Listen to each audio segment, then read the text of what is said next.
to be fair with everyone at hindi lang kay Beware, with everyone. Sasabihin niya, ayun ba yung kumanta ng gusto kong bumait at di ko magawa? Okay, I'll pay 5,000 for it.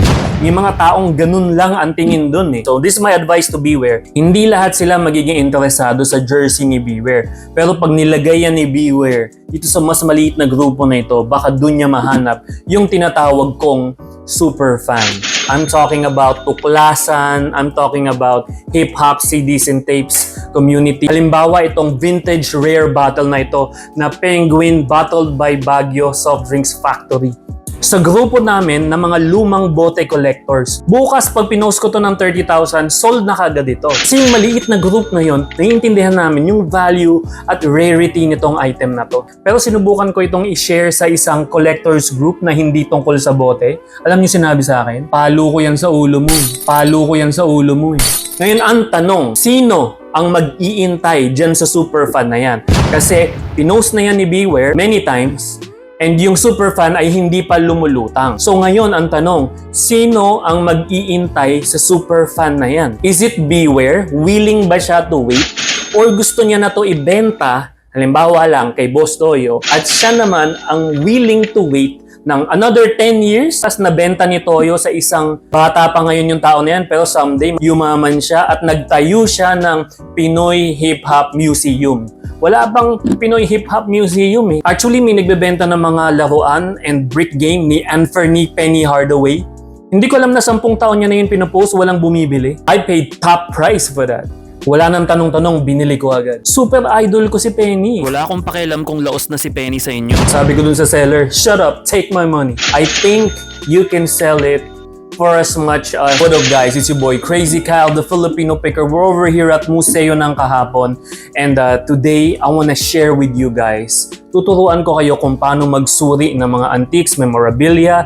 Last week, tinuruan ko kayo kung paano sumuri ng mga tunay at peking autographs, di ba? At kung paano ito i-value. Pero ngayon, I wanna share with you in general kung paano ba talaga sumuri, no? There are many ways, pero I just wanna jot it down into 4 categories mamaya. Alam niyo naman ako, kagaya ng autographs. Gusto ko lang maikli. Pero kung meron tayong isang buong araw, kwentuhan tayo. Pero just for this vlog, I wanna narrow it down to 4 main categories according to the Filipino Picker. So as you guys all know, ako ang isa sa mga taga-suri ng Kapuso Mo Jessica Soho, na eksperto rin sa mga antikong gamit. Ayon sa tinaguriang The Filipino Picker na si Kyle Gianan, at ako rin yung kauna-unahang eksperto, no, sa Pinoy Pawn Stars ni Boss Toyo. Shoutouts to Boss Toyo. And of course, History Channel. Shoutouts to Sir Jack Ruby, Chris Humphrey, and of course, my boy Simon Yin. Isa tayo sa mga pinagkakatiwalaan nila pagdating sa antiques and memorabilia. Let's get down to business.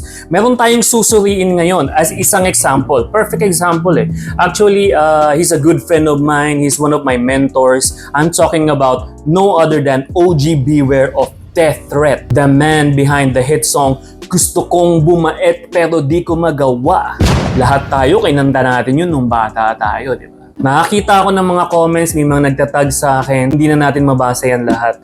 And may mga nabasa akong comments, yung iba nagtatampo na hindi daw ako nagre-reply. So it's part of my life as the Filipino Picker. Welcome to my world, ika nga. Pero ito si Beware kasi to eh. So naghanap ako ngayon ng oras para maasikaso yan, no? So paano nga ba sumuri ng isang item, no? I wanna categorize it into 4, no? The first one I wanna talk about is the rarity of an item, no? So gaano to rare, no? Pag-usapan natin yan mamaya. Pangalawa, yung impact ng item na ito or yung impact ng taong nagmamay-ari nito.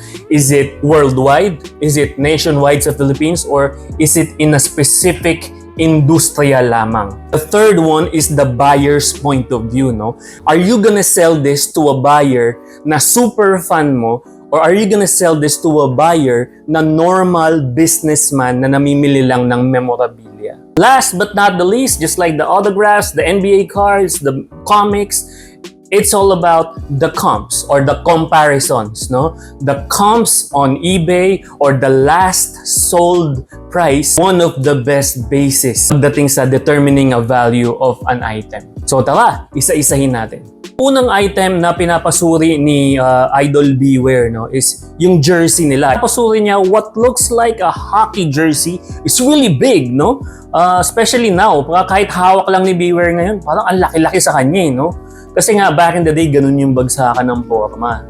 And you could see na nag-age na talaga yung jersey, original na original, yung mga iba dong mga klase ng pagtahe, yung mga lining and everything. Ngayon kasi subli na lahat di ba? Kaya nakikita mo na-appreciate mo talaga kung gaano kaganda yung gawa noon, no? Looks like bawat letra ay naka-embossed, just like a regular basketball jersey back in the day. So ngayon, ang tanong, back to the 4. Number 1, rarity. Ilan ba yung lumabas na ganyan? Looks like walang lumabas na ganyan. Walang binenta na ganyan. Hindi yan merch ng Death Threat. They just made it for the group. Looking at the picture, parang isa, dalawa, tatlo lang ang meron. Kasi I remember the first album of Death Threat is just Beware and Genocide and probably one DJ. I'm not sure kung ang DJ na ay si Radical MK. But looking at the picture, tatlo lang ang naka-jersey. So, it's one of 3. And we don't even know kung si Genocide nakipa niya yung kanya. So, it might be a one of 1, no? Now, let's talk about number 2. Yung impact. What is the impact of Beware? Ito ba ay worldwide? Ito ba ay nationwide sa Pinas?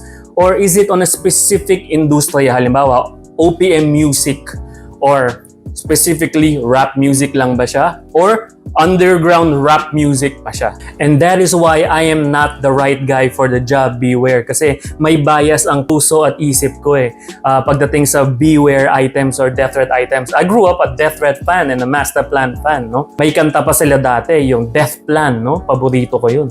To be fair with everyone, at hindi lang kay Beware, with everyone. Ikaw, yung nanonood, halimbawa, tanong mo sa lola mo, tanong mo dun sa driver nyo, tanong nyo dun sa tanod, sa kanto, kung ano ba ang impact ni Beware sa kanila. Depending on their reactions, dun mo malalaman yung value niya. Kung worldwide famous ba siya, kagaya ni Michael Jackson, nationwide famous ba siya, kagaya ni Nora Honor or Francis Magalona, di ba? Or specific genre ba siya? Kung ako tatanungin, I would say Beware is a celebrity in the OPM music scene. No? Nirerespeto yan ng lahat sa OPM music scene. But when you talk about the underground rap music, this guy was the king of the underground. So yun yung impact na sinasabi natin. So kung tinanong mo sa lola mo at hindi niya kilala si Beware, so most likely, no, hindi yun yung market na kailangan bentahan ni Beware, no? So again, law of supply and demand. Ano ba yung demand para sa jersey ng isang Beware, no? So siguro sa market na yun, hindi. Pero may paglalagyan yan kapag nilagay mo yan. So this is my advice to Beware. Pag nilagay mo yan sa underground collectors group, I'm talking about tuklasan, I'm talking about hip-hop CDs and tapes community. May mga groups yan ng mga underground hip-hop groups.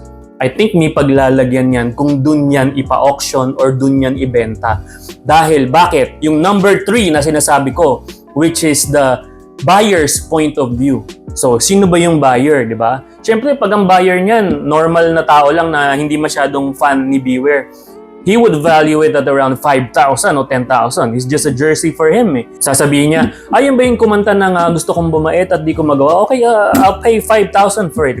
May mga taong ganun lang ang tingin dun So, pag nag-shift ka naman dito sa grupo ng underground collectors, which is mas konti yan. Yung mga nangongolekta sa buong Pilipinas, may kolektor ng bote, toys, antiques, NBA cards. Hindi lahat sila magiging interesado sa jersey ni Beware. Pero pag nilagay yan ni Beware dito sa mas maliit na grupo na ito, baka dun niya mahanap yung tinatawag kong super fan.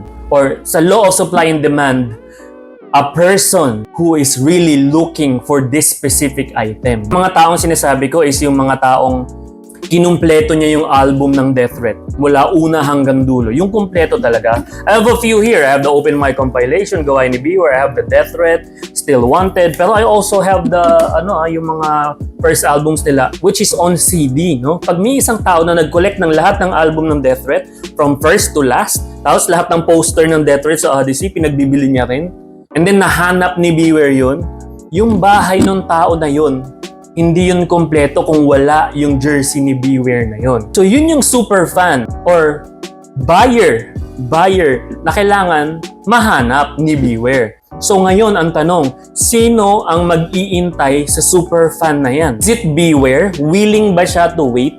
Or gusto niya na to ibenta, halimbawa lang kay Boss Toyo, at si Boss Toyo ang mag-i-invest at siya naman ang willing to wait ng another 10 years, di ba?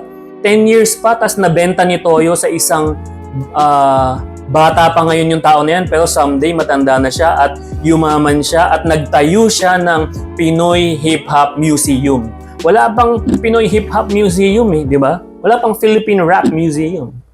Imagine pag nagkaroon yan in 2035. 2035 may nagtayo niyan, kailangan nila yung jersey ni Beware na yun. So yun nga ang tanong. Ibebenta mo na ba yan ngayon, Ron? Or ibebenta mo yan 10 years from now? Or ibebenta ng anak mo 10 years from now? So that's really the question. The question is nasa sa iyo. And the last one that we're gonna talk about is the comps, which is the comparisons, no? Yung comparisons ay yung comparisons niya sa eBay. Siguradong walang eBay comps to, no? Kasi it's a local jersey, no? Of an OPM artist. You can also compare it sa latest purchases sa Pawn Stars, like yung mga J. Roa jackets, yung mga Flow G jerseys, no? So, we can also compare it to that. So, to cut the long story short, no? Magkano ba yung jersey ni Beware according to the Filipino Picker? I think you can sell it for as much as yung mga jersey ng mga NBA players with autographs, which is aabot ng around 150,000 to 200,000. Pero hindi ngayon. Wala pa yung taong magtatayo ng hip-hop museum. Pangalawa, hindi pa lumulutang yung Death Threat super fan na kailangan natin intayin dahil baka actually super fan na yan ni Beware ngayon ng Death Threat pero hindi pa siya namimili. Maaring wala pa siyang pera, alam niyo yun. Pero one day magkakapera yan, bilhin niya yan lahat eh. So yun na nga yung sinasabi ko. It's a waiting game. Kagaya nito mga collections ko, iniintay ko kasi ang daming gustong bumili ng Harrison Plaza signage, yung mga jersey ni Freddie Hubalde, yung mga ganyan. Pero mabababa pa presyo nila. I really think na dapat mataas yung presyo yung presyong gusto ko, and makukuha ko yon if I find the right buyer, no? So ulitin ko ang tanong, sino ang mag-iintay sa right buyer? Ako kasi medyo willing ako na ako may-ari. Ako na rin mismo mag-intay ng buyer. One day, wag naman sana magkaroon ng emergency, dun ako magko-consider na ibababa ko yung presyo ko kasi kailangan kong i-liquidate yung aking mga assets. That's what we call it in the investment world, no? Also, nakita ko nagpapasuri si Idol Beware ng mga awards. Okay, it's priceless. Nakita niyo yung reaction ng mga tao nung may mga nagbenta kay Boss Toyo ng mga awards. Diba yung comments parang, bakit mo binenta, hindi yan dahil binibenta, etc. etc. I really think, Beware, na wag mo yan ibenta. Pero suriin natin, suriin natin.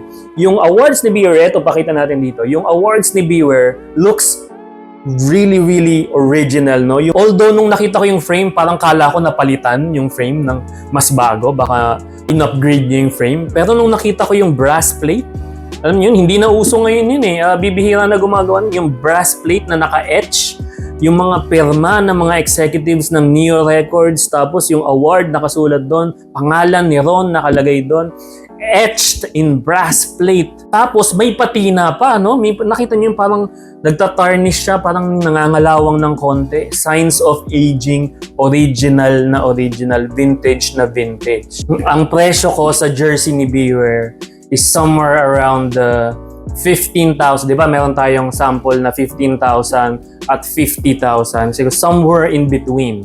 So I wanna cut it down to 25,000 to 40,000, no?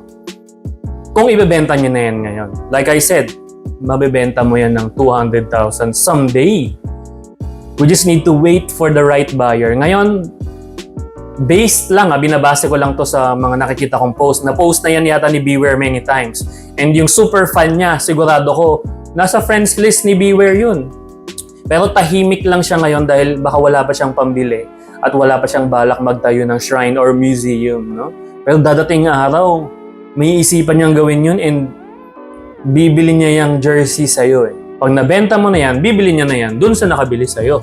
So that's how the collections world go.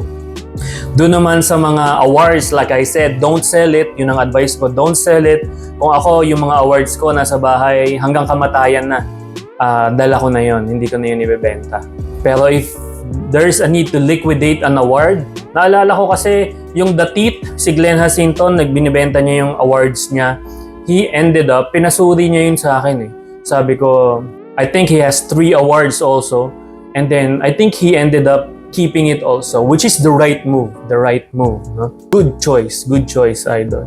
The same to Beware. Wag mo na ibenta yan. Pero kung talagang kailangan ibenta, I would price it at around, siguro, honest price ko ngayon is, maybe someone will buy it. Hindi ako maybe someone will buy it kapag nilagay mo yung price sa around 20,000 or 30,000. Baka may bibili.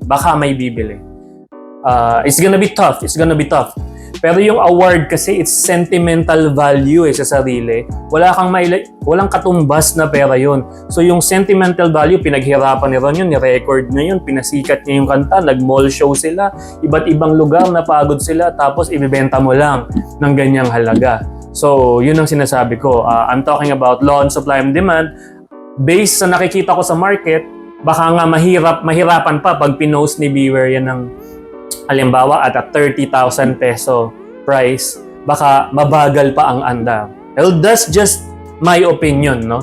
Of course, maraming iba't ibang opinion dyan sa iba't ibang mga tao. Actually, nung bagong-bago itong new museum ni Toyo, nag-shoot na kami ng 2 episodes, no? Sabi ni Toyo, this is the first episode, pero apparently lumabas siya as 3rd eh. Usap pa nga kami on cam na, unang episode, ikaw kaagad, kagaya dati. Natimbrehan niya na ako doon. Sabi ni Toyo, yung Beware baka gagawa tayo ng episode, ikaw ang kukunin kong taga-suri. Sabi niya sa akin. So I waited, I gave it like a good 1 or 2 weeks, no? And then, wala si Beware kasi nagko-comments na, and then ayun, nag-comment siya dun sa Hulk Hogan post ko, nag-comment siya na pakisuri na to. And ang totoo, dine-delay ko yung pagsusuri kay Beware kasi I think we're gonna have an episode with Toyo. I'm not sure kung matutuloy pa yun, pero I hope matuloy. More than anything else, I hope mahanap ni Beware yung tamang buyer for him. I think he needs the funds for his latest project ngayon na album ng Death Threat, no? Ako, I'm a big Death Threat fan. I'm actually part of Kicking Lyrics. Ngayon, yung all-star track nila sa latest album nila, abangan niyo yun. I'm part of that with Zargon, no? Ang kulit ng verse namin dun, magkadugtong. We never talk about itong mga memorabilia and suri-suri. Ayoko kasi yung ihalo sa music eh. Pasensya na if hindi ako nakaka-reply kaagad. So yun ang pagsuri ko sa mga items ni OG Beware of Death Threat. I think those items are priceless. Sana mag-end up ka na i-keep mo muna siya for now. Pero as the great saying goes, your item, your price. Sa kahit anong collection, kahit anong negosyo, your item, your price. OG Beware. Respect the OG and respect the price. It's your boy Crazy Kyle, the Filipino Picker, here at Museo ng Kahapon. Abangan nyo yung bagong album ng Death Threat. It's gonna be another classic must-have album. Sana may natutunan kayo ngayong araw. Peace.